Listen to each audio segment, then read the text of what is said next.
Finney's Systematic Theology, the preface, to and following.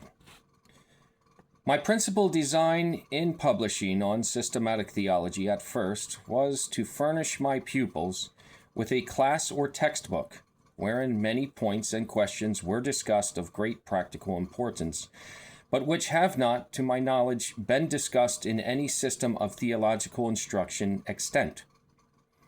I also hope to benefit other studies and pious minds. 3.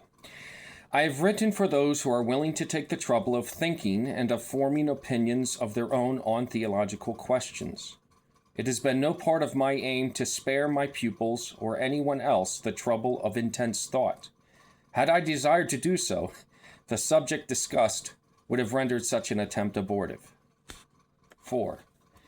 There are many questions of great practical importance, and questions in which multitudes are taking a deep interest at present, that cannot be intelligently settled without instituting fundamental inquiries involving the discussion of those questions that lie at the foundation of morality and religion.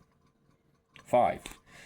Most of the subjects of dispute among Christians at the present day are founded in misconceptions upon the subjects discussed in this volume.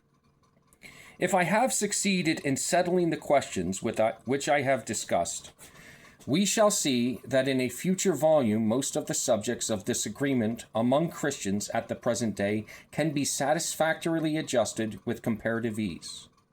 6.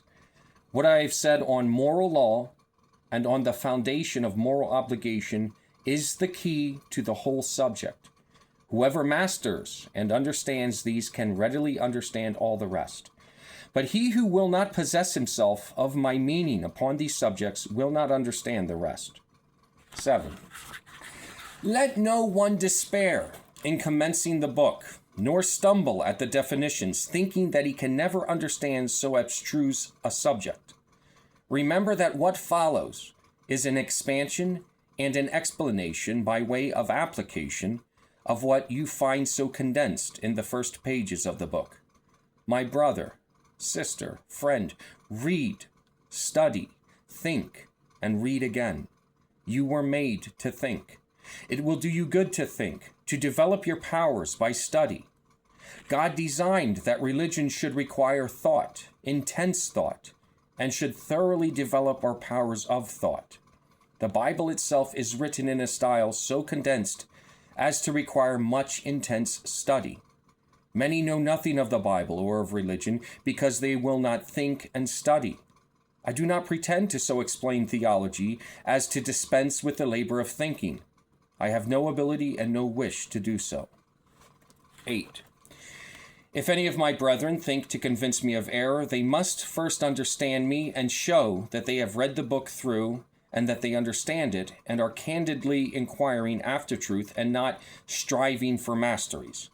If my brother is inquiring after truth, I will, by the grace of God, hear with both ears and then judge.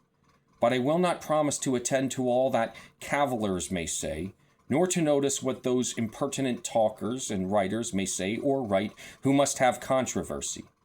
But to all honest inquirers after truth I would say, Hail, my brother, let us be thorough. Truth shall do us good. 9. It will seem that the present volume contains only a part of a course of systematic theology. Should the entire course ever appear before the public, one volume will precede and another succeed the present one. I published this volume first because it contains all the points upon which I have been supposed to differ from the commonly received views.